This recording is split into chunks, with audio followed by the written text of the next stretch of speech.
At 2:40 a.m. on December 9, 2001, Durham, North Carolina-based novelist Michael Peterson made a frantic call to 911 to report an accident. His wife, Kathleen, had fallen down a flight of stairs and was unconscious, but still breathing, in a massive pool of her own blood. Michael, who claimed he had been sitting out by the pool, was not sure how it had happened, he just knew that he needed help. By the time the paramedics arrived, it was too late. But the police weren't convinced that Kathleen had fallen, or that her death was an accident at all. Within 2 weeks, Michael Peterson would be indicted for the murder of his wife, and the case, which stretched on through 2017, only got stranger from there. There's not a lot one can say about The Staircase without giving too much away. So if you've yet to watch all 13 episodes of the compelling docuseries, which is now on Netflix, bookmark this page and come back once you have. For those of you who have powered through it all and are thirsting for more details on the case, read on. 1. It's new to Netflix, but it originally premiered in 2004. If you had a sense of déjà vu while watching The Staircase, it could very well be because you've seen it before, at least most of it. A truncated, 2-hour version of the miniseries, which is directed by French filmmaker Jean-Xavier de Lestrade, first premiered on primetime Thursday in the summer of 2004. The completed docuseries made its television premiere 1 year later, first in England and then in America on the Sundance Channel. In 2012, de Lestrade released a 2-hour follow-up that continued the story. Netflix rendition includes all 10 of the original episodes, plus 3 brand new ones, which follow some more recent developments in the case, too. Filming began shortly after Michael Peterson was indicted. In 2001, de Lestrade directed the Oscar-winning Murder on a Sunday Morning, which highlighted the case of Brenton Butler, a black teenager who was wrongly convicted of murder in Jacksonville, Florida. De Lestrade was on the lookout for his next project, and he had a very specific idea for his follow-up, another documentary that would dissect the American criminal justice system, but this time from the perspective of a white defendant who could afford a top-notch legal team. De Lestrade told The Ringer that he and his team spent 5 months reviewing about 300 cases, which is how they found Michael Peterson. That both Peterson and his lawyer, David Rudolph, were willing to offer the filmmakers unfettered access to their preparations for the trial was obviously a bonus. But de Lestrade had a feeling that there was something unusual about Peterson's case that would make for a compelling story. When Michael was talking about his love with Kathleen, I really could feel that sincerity, de Lestrade said. But, at the same time, there was a kind of mystery about this man. It was a strange feeling. Peterson was indicted for the murder of his wife on December 21, 2001. Shooting on the series began shortly thereafter. 3. It was originally supposed to be a 2-hour documentary. Though de Lestrade knew that there was something different about Peterson's case, even he couldn't imagine the number of turns it would take over the next 15-plus years. It didn't take long for the director to realize that his original plan to make a 2-hour documentary on the case would barely even scratch the surface. When we started shooting in February 2002 and when David Rudolph gave us access, and the judge gave us access in the courtroom and we started to shoot and shoot and shoot, then we realized how big it could be, de Lestrade told Metro. Because in the beginning it was supposed to be a 2-hour film. It wasn't supposed to be an 8-hour documentary series. But after 6 months of shooting, I knew we couldn't tell the story in 2 hours. Fortunately, the film's distributors were receptive to the idea of a miniseries. 4. Jean-Xavier de Lestrade vowed to never make another documentary after completing the first segment. Reflecting on The Staircase and Michael Peterson's case for the Daily Beast in 2013, de Lestrade revealed that he never intended to come back to the story once the original series was in the can. When I finally completed The Staircase in September 2004, I felt as emotionally drained as David Rudolph did at the end of the film, he wrote. I told myself that I would stop making documentary films, just as David had vowed that the Peterson trial would be his last criminal defense case. It was wrenching to watch as Michael Peterson, bound at the wrists, was swept into the car that would take him to prison for the rest of his life. I couldn't bear Martha and Margaret's endless tears. It was harrowing to try to comfort a family shattered by a tragedy that seemed so senseless. 5. De Lestrade has never stepped away from the story. Though de Lestrade has worked on a handful of other projects since The Staircase's original release, he has never stopped working on the project since he first began filming in 2002. When asked by Metro what it felt like to return to the project, the director was quick to make it clear that, "I never quit the staircase. I have been obsessed by the story and by the character. It has been my obsession to go through the legal process, and to end the series when the justice system gave an answer to the case." 6. For Docuseries, ITWASNT about proving Peterson's guilt or innocence. In April 2018, Netflix's 3 new episodes of The Staircase premiered at the Tribeca Film Festival. Following the screening, de Lestrade held a Q&A in which he explained that determining Peterson's innocence, or guilt, was never part of his grand plan for the film. "The purpose has never been to look for the truth," he said, "or to look for what happened that night. It was just to look at the way the justice system would treat the case, and it took 17 years. 7. But for the record, de Lestrade doesn't believe that Peterson is guilty. Though de Lestrade wasn't looking to uncover the truth about Peterson's guilt or innocence, he did form an opinion. He does not believe that Michael Peterson killed his wife. We weren't there that night, so we can't pretend we know what happened," de Lestrade told the Tribeca Film Festival audience. "We may have an opinion or a feeling, but to me, there is no strong evidence presented that Michael Peterson killed his wife. That's where I stand." 8. The case has been a frustrating one for the director.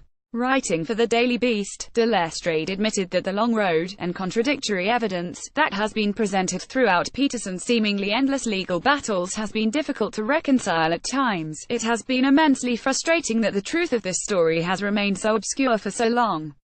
I never believed the prosecution's murder theory. The evidence contradicted it. It's impossible to kill someone by hitting them over the head without inflicting either skull fractures or cerebral contusions. On the other hand, the full scenario put forth by the defense didn't entirely satisfy me either. The lacerations on Kathleen's scalp are difficult to reconcile with an accidental fall down the stairs." 9. As bizarre as the owl theory seems, many people believe in its plausibility. The Staircase puts forth a number of possible theories about what could have caused Kathleen Peterson's death, the most bizarre one being that she was attacked by an owl. More specifically, that an owl got tangled in her hair and, in an attempt to extricate itself, ending up causing her death. It may sound strange, but the autopsy report did note that Kathleen had pine needles stuck to one of her hands, clumps of her own hair in both hands, and a few small feathers entangled in one of those clumps.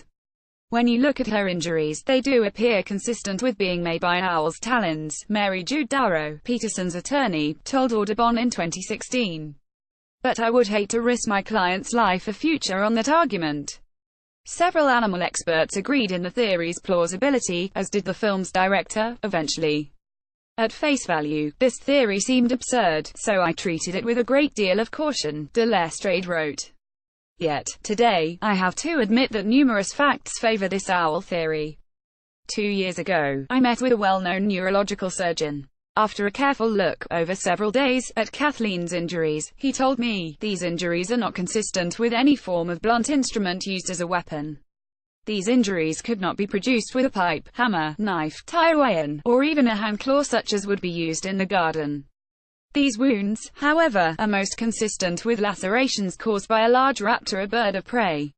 4 punctures, wounds converging to a point via jagged lacerations, without associated scalp contusions, must be considered to have been inflicted by a raptor talon until proven otherwise. Furthermore, these specific lacerations are of the dimensions of a barred owl's talons." The idea, according to that same surgeon, is that the owl attack happened outside the house, which led to Kathleen fainting, most likely on the staircase, leading to a fall either down the stairs or at the foot of the stairs, suffering a fractured thyroid cartilage as she fell. This is followed by a period of unconsciousness, during which she either hemorrhages to death or asphyxiates to death. 10. Peterson calls accepting an Alford plea the most difficult decision he has ever made.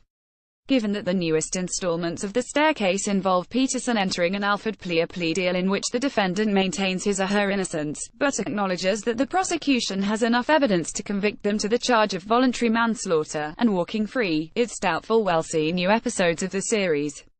But Peterson told Dateline's Dennis Murphy that entering that plea was the most difficult decision I ever made in my life, and him talking, joining the Marines, anything I did in my life, this was the most difficult decision I made. And I did it because the second most difficult thing I ever did in my life was to live through that trial and listen to all of those lies and perjuries, the nonsense. 11. The Documentarys editor began a relationship with Michael Peterson. Though the documentary is shocking moments and revelations, one of the most surprising events happened off-screen. During the course of production, The Staircase editor Sophie Brunet and Michael Peterson fell in love. This is one of the incredible things that happened during those 15 years, de Lestrade told L'Express. Life is really of surprises. They had a real story, which lasted until May 2017. But she never let her own feelings affect the course of editing. 12. It's taught in law school classrooms. Thomas B. Metzloff, a law professor at Duke University who was one of Michael and Kathleen's neighbors at the time of her death, told the News Observer that The Staircase is required viewing for his students, though he disagrees with the documentary's suggestion that Peterson did not get a fair trial. I don't think the average person who followed the trial closely in real time comes away with a reaction of "oh, my gosh, here's an innocent man who is being victimized," he said. Having been to the trial, it was a fair trial. It was a good jury. The evidence was presented and David Rudolph was able to point out the weaknesses. For example, his cross-examination of SBI blood expert, Dwayne Deaver, which I attended, was very powerful. So there was evidence to support the verdict. Whether there should have been reasonable doubt is for people to judge based on the evidence. 13. IT has a link to Making a Murderer. The Staircase has a coincidental link to Netflix's first big true crime docuseries hit. Rudolph was the UNC clinical law professor of Jerry Burting who, along with Dean Strang, defended Stephen Avery in Making a Murderer. 14. A psychic purchased the Peterson home for $1.3 million in 2008. Michael Peterson no longer lives in the Durham home he shared with his late wife Kathleen. It has passed through two owners since first being sold for $640,000 in 2004. The second, and current, owner is a psychic named Beyond Fury, who said he had no knowledge of Peterson's trial or the home's history. According to WRAL, he was attracted to the house because of its architecture and layout. 15. NBC's Trial Error is a parody of The Staircase. Anyone who has watched NBC's Trial Error, starring John Lithgow, has likely noticed the many nods to The Staircase. In the mockumentary sitcom there was even a reference to the owl theory. The genesis of this was around 5 years ago in the writers' rooms across Warner Brothers. A documentary called The Staircase was going around, Trial Error co-creator Jeff Astrof said at the 2017 Television Critics Association. And I remember I watched it with my wife, and at the time I wish I had said John Lithgow for this story to work, but instead, I said, if this guy was played by Steve Carell, this would be the funniest comedy I've ever seen. And my wife gave me as much encouragement as any time she ever has, and she said, yeah, maybe.